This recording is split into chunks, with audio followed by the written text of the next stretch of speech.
name is Do Huynh. I'm 21 years old. I'm Vietnamese. I was born in Vietnam, but I currently live in Long Beach, California, and I'm first generation.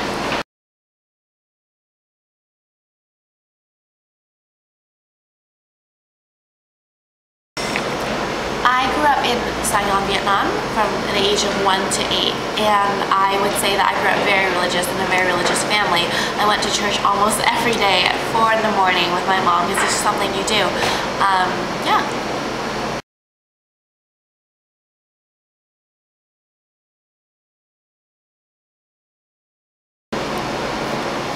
Every year during Vietnamese New Year, or otherwise known as Tết, my mom would make sure that the whole family's together, that the house is completely clean, and that you stay with your family. The Vietnamese have a saying, nói ngày giỗ cha no ba ngày Tết, which means that you can be poor, you can be broke, and you can be starving on the day of commemorating your father's death, but you need to be full on Vietnamese New Year. I think it's one of the traditions we've kept, and I've tried really hard ever since coming to college just to come home and be with my family and celebrate this, this day.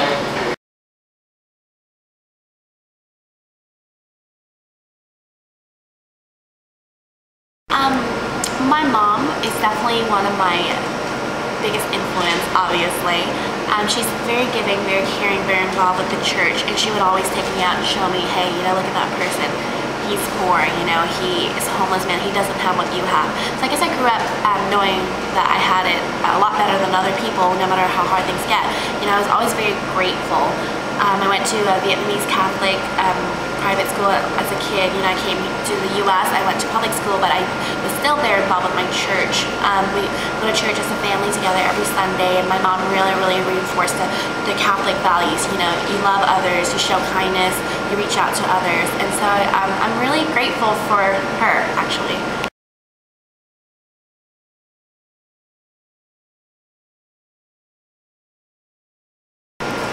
I definitely would say I'm a spiritual person now. Religious, not so much. I think it's because when I got to college and there was so much freedom for me, there was so much choices that were never presented to me before, and I tried attending just a Christian mass, go to a Baptist church and other different churches, and then really explore what my religion is about.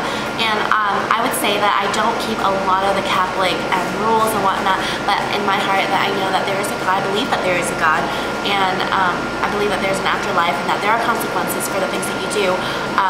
And I do go to church. I go to church every Sunday night with my friends, and they've been really grateful at getting me to church and really reconnecting with my Catholic values.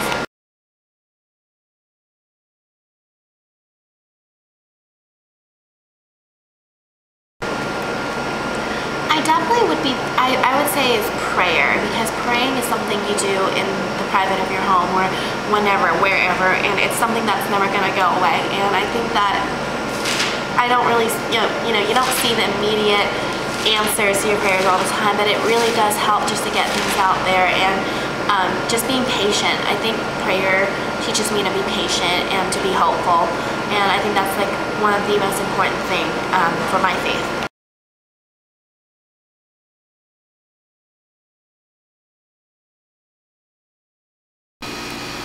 I still do. I don't think it's to the extent that it was before, because where I had, my mom, my parents, you need to do this, you need to do that, but now it's more, I do it because I choose to do it, because growing up in the United States, it's really easy to forget your culture and forget, where you came from, but I do it because I want to remember, because it's the Vietnamese heritage is such a rich heritage, like I want to remember, I don't want to let it go away, and as long as I keep practicing it, as long as my parents are still alive, I definitely want to be that with them, and just continue on their traditions.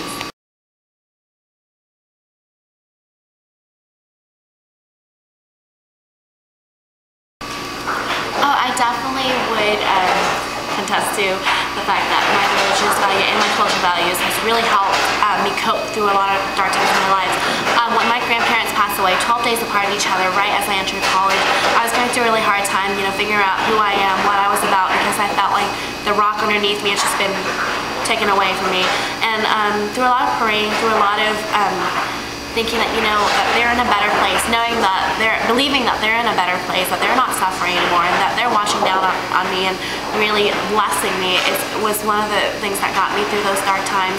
And my family and I, even my aunts, we, you know, bound it together to get through such a huge loss.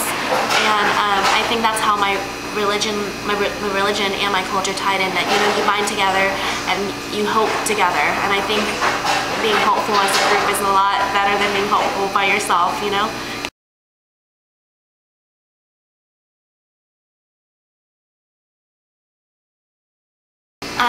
If I do have children, I would definitely want them to be spiritual in some ways. You know, I'm not going to say that they have to be this, they have to be that, this is wrong, this is right, because I think that question takes a lifetime to answer, to figure out for yourself what's right for you, what's wrong. And I would love for them to have a sense of gratefulness, of feeling, you know, that they're not alone, and that knowing that they are supported, and that there's something bigger than themselves. Because once you understand that there's something bigger than yourself, things become a lot easier. You know, the struggles of everyday life, it becomes something, you know, almost is so little.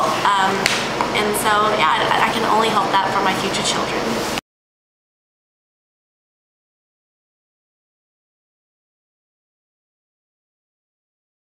Would have them live with their grandmother, who is my mom, because I think that grandparents play a really, really crucial role in the upbringing of, especially, you know, Asian families. You know, grandparents take over when the parents aren't there. I definitely would try to spend a lot of time with my kids, and I should live my life lead by example, basically, you know. Try to be a good person, try to expose them to the world, you know. I don't want them to be sheltered. Obviously, I'm going to take them to Vietnam and other countries to see, you know, that there's this whole huge world out there, and that, you know, you're not the only one.